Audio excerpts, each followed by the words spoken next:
있습니다. 그러면 이번에 발표해 주실 우리 이동훈 교수님을 소개하겠습니다.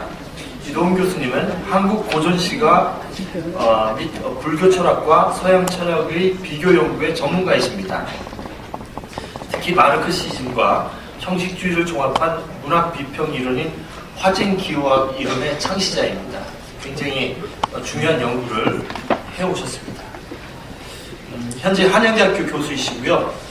민주화 교수 협의회 전임 공동의장이십니다. 그리고 한양대학교 한국학연구소 소장을 역임하셨고 불교 경전과 의례문 등 여러 가지를 번역해 주셨습니다. 대표 저서로는 화쟁기호학 이론과 실제, 한양 출판부에서 나온 책이 있고요.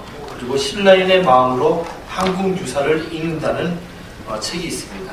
오늘 이 자리에서 화쟁의 동아시아 평화체제, 그 장애와 대안이라는 논문을 발표해 주시겠습니다. 우리 이동훈 교수님 발표를 박수로 모셔드리겠습니다.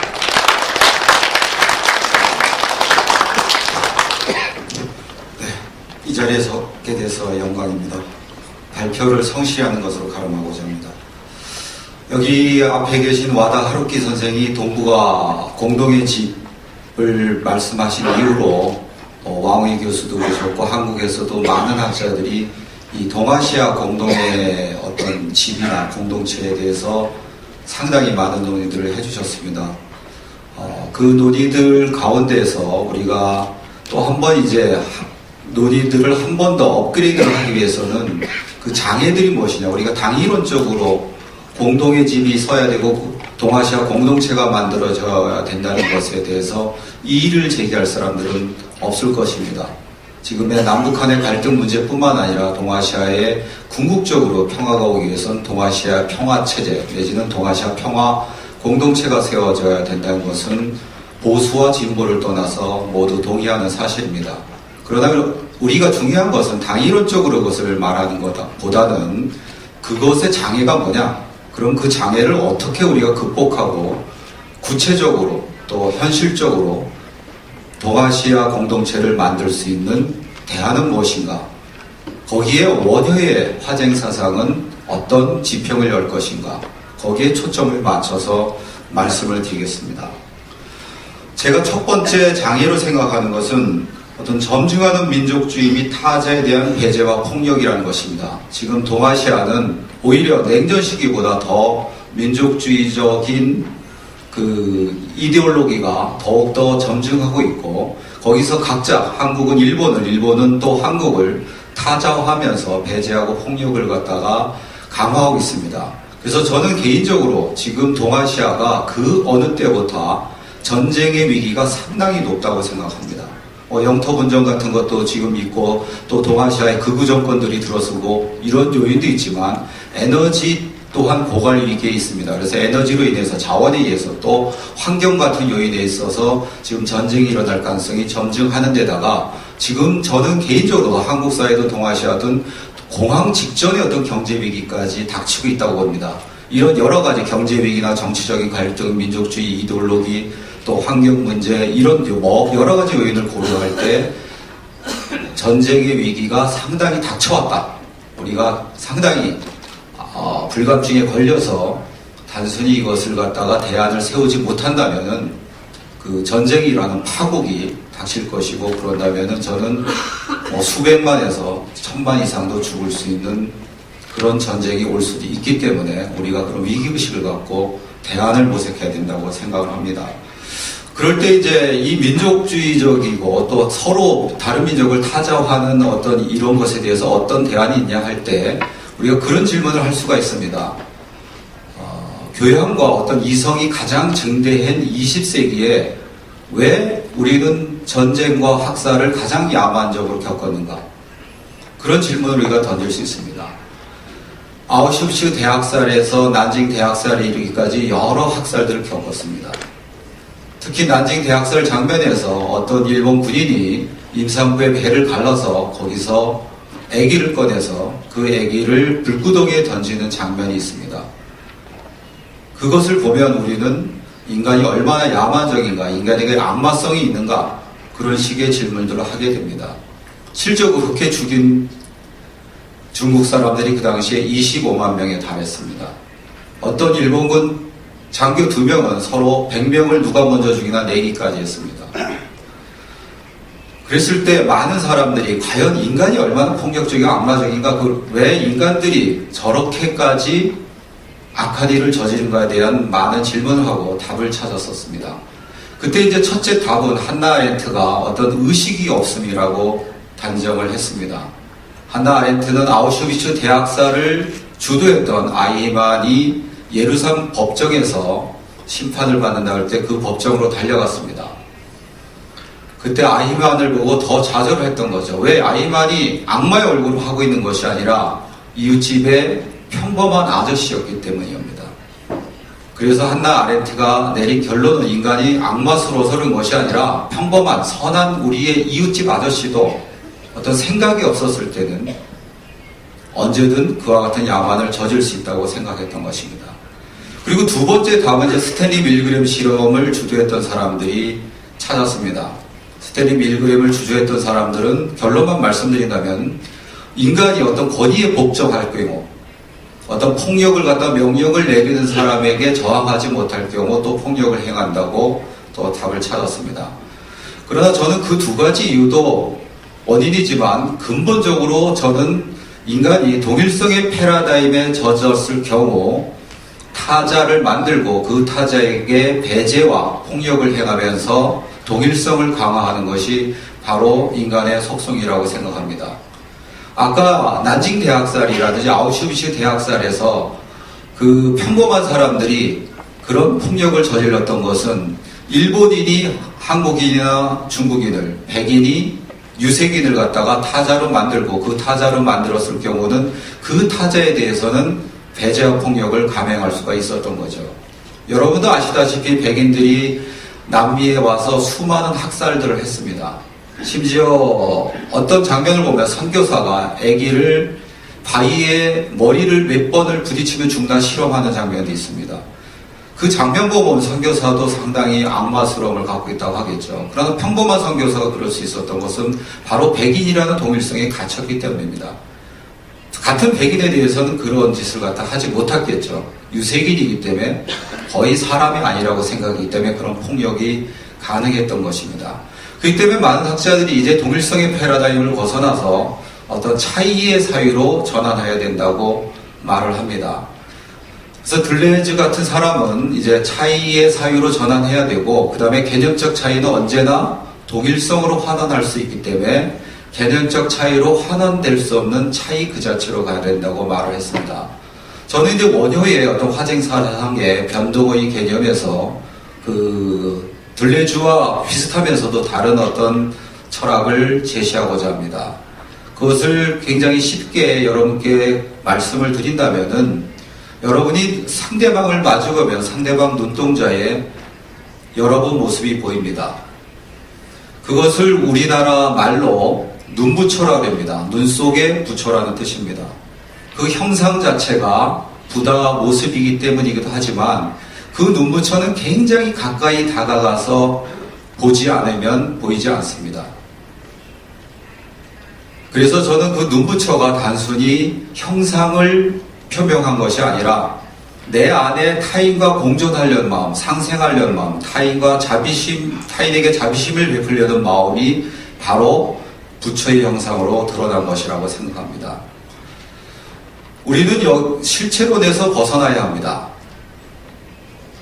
여기에 바퀴벌레가 지나가서 제가 발로 밟은다면 서양 사람들은 죽었다 그러겠죠. 그러나 그 바퀴벌레를 우리가 잠시 관찰하면 개미가 바퀴벌레를 물어가서 그 살을 여왕개미에게 먹이면 여왕개미는 개미알을 낳습니다.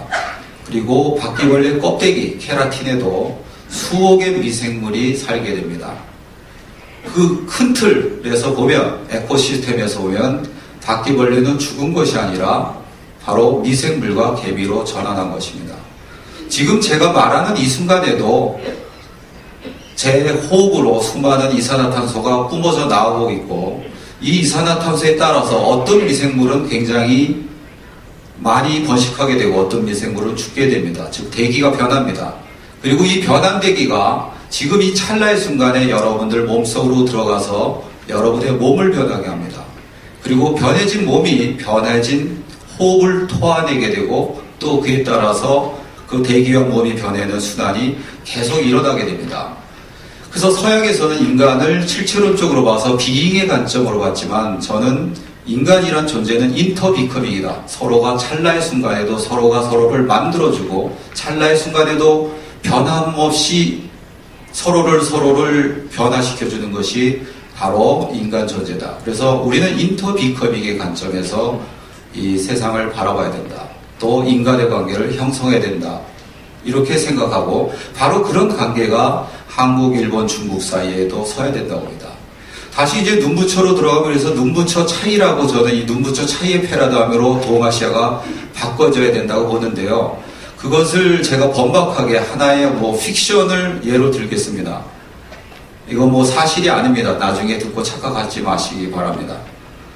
제가 대학 다닐 때 제가 가난해서 대학을 다닐 수 없어서 누이가 독일 간호사로 갔습니다.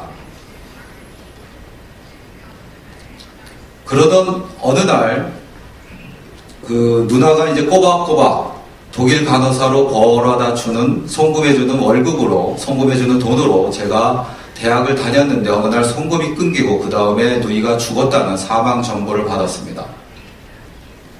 그리고 곧 이어서 누이가 독일 의사한테 강간을 당한 뒤에 자살했다는 얘기도 들었습니다. 저는 그 이후에 독일 의사를 증오하게 됐습니다. 단순히 고유 명사인 독일 의사뿐만 아니라 독일 의사와 같은 사람을 증오했습니다. 그리고 저는 대학을 중퇴했고 조그만 이제 구두 닦기부터 여러 가지 일을 시작해서 조그만 사업을 하게 됐습니다. 그래서 저는 독일 의사처럼 되지 않기 위해서 이 100명의 직원이 있다면 50명을 이주 노동자로 고용을 했습니다.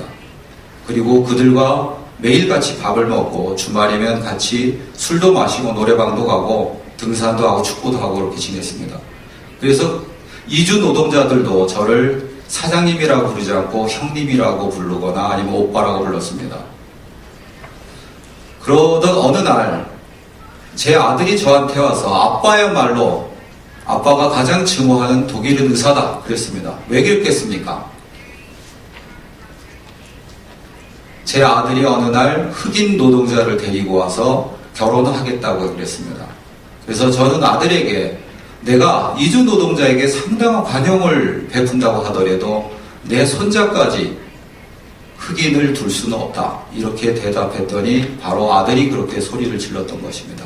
그 아들의 말 속에서 저는 철저히 처음에 충격이었지만 철저히 저를 갖다가 반성하게 됩니다. 밤을 새우면서 눈물을 흘리고 제 안에서 독일은 의사 모습을 발견하게 됩니다. 그리고 그 다음날 아침 그 흑인 노동자한테 전화해서 소풍을 가자 그러고 그 소풍 장면 속에서 소풍을 체험하는 가운데서 그 흑인 여성 노동자에게서 내 누이 모습을 발견하게 됩니다. 그래서 나와 내 안에 독일은 의사 또 그 흑인 여성 이주 노동자 그리고 흑인 여성 노동자 안에 있는 내 누이 이 넷이 하나가 되는 순간이 바로 진정한 눈부처 차이라고 봅니다. 그래서 들레주도 어떤 차이 그 자체는 감성에 의해서만 도달할 수 있다 그랬는데 바로 이런 식의 감성에 의해서 도달하는 독일성을 완전히 해체한 그런 식의 새로운 패러다임이 진정 동아시아 공동체를 만들 수 있는 새로운 패러다임이라고 생각하고 그랬을 때 지금 말씀드렸던 조금 길게 말씀드렸지만 이 화쟁의 패러다임이 대안이 될 수 있다고 생각합니다. 저는 화쟁을 한 7가지 정도로 이제 푸는데 그 중에 하나를 조금 길게 말씀드렸던 것은 이렇게 패러다임을 바꿔야만이 앞으로 제가 하는 말씀도 여러분이 이해할 수 있기 때문에 조금 장황하게 말씀드렸습니다. 다음은 이제 남북 대결과 핵 위기입니다. 그래서 지금 남한에서는 북한이 핵을 갖다가 포기해야만이 북한과 화해할 수 있다 이렇게 얘기합니다. 그러나 북한의 입장에서 보면 핵을 갖다 포기하는 것은 총을 들고 두 사람이 대결하고 있는데 너만 총을 내려놓으라는 것과 거의 같다고 생각합니다.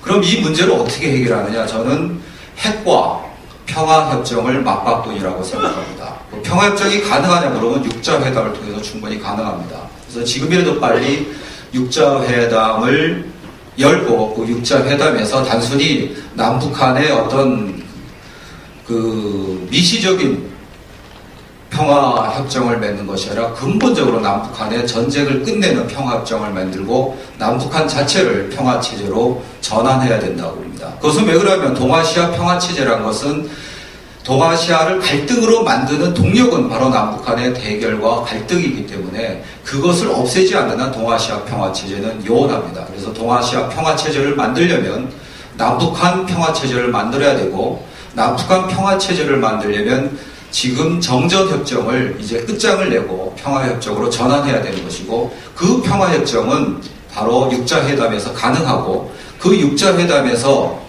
남북한의 정상만 마음을 먹고 미국이나 중국을 설득한다면 이것은 불가능한 일이 아니라 올해도 현실이 될 수 있다고 생각하고 저는 여기에 온 종교인, 온 지식인, 온 시민들이 힘을 합쳐서 이에 대한 어떤 싸움을 저는 진행해야 된다고 생각합니다. 네 번째 장애는 권력의 비대칭 문제입니다.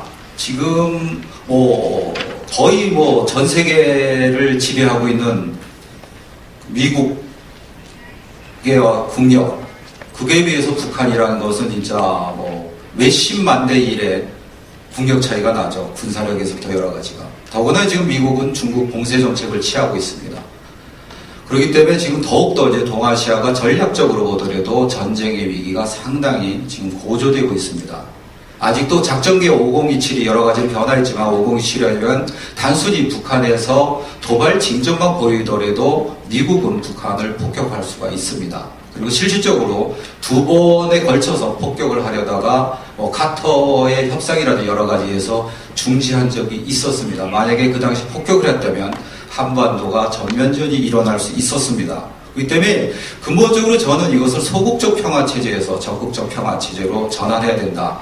그랬을 때 여기에 굉장히 시사할 수 있는 이론이 갈등의 평화 이론인데 갈등의 평화 이론이라는 것이 상당히 우리에게 많은 시사를 하지만 갈등의 평화 이론 또한 그 실체론적으로 이분법적으로 세계를 바라본다고 봅니다. 그래서 저는 권력이라는 것은 폭력이라든지 권력이라는 것은 연기적인 관계라고 봅니다. 그러니까 조그만 부필이라도 우리가 힘을 약하게 주면 어떻게 돼요? 부러지지 않습니다. 누르는 힘과 버티는 힘이 상호작용하기 때문입니다. 그렇기 때문에 힘이라는 것도 연기적인 관계로 바라봐야 된다.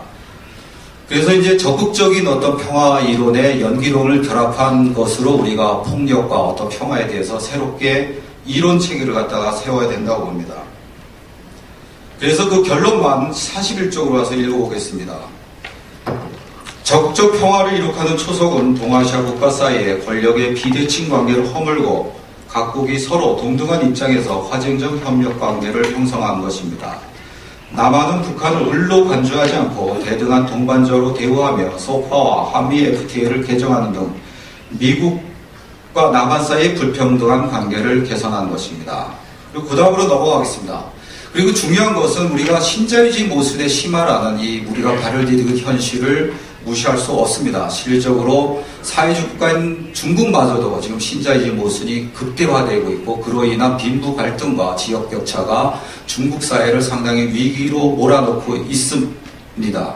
그리고 세계 경제대국 일본도 마찬가지고 이제 한국이나 일본은 자본주의 체제이기 때문에 더욱더 심한 위기와 모순 속에 있습니다. 그럴 때 저는 동아시아 평화 공동체라는 것이 동아시아 각 국민들의 어떤 평화와 번영과 복지가 나아지는 방향으로 동아시아 공동체가 만들어지지 않는다면 그것은 없는 것만 못하다고 생각합니다. 그렇기 때문에 동아시아 평화 공동체는 동아시아 세 나라의 뿐만 아니라 포함해서 대만까지 포함해서 이 동아시아, 동북아시아 국가들의 국민들이 좀 더 행복하고 좀 더 평등하고 그런 쪽으로 이것이 만들어져야 된다. 그럴 때 가장 이제 문제는 지금 신자유주의 모습입니다. 한국만 하더라도 지금 900만 명이 비정규직입니다. 그리고 700여만 명의 자영업자 가운데 반 이상이 100만 원도 못 벌고 또 한 400여만 명의 그 다단계 판매로 나선 가운데 또 절반 이상이 1원도 못 벌고 있는 심각한 지경입니다. 가계부채도 천조라고 하지만 실질적으로 2천조나 됩니다. 거기서 부동산 가격이 빠졌기 때문입니다. 그래서 지금 상당히 심각하게 경제 위기입니다.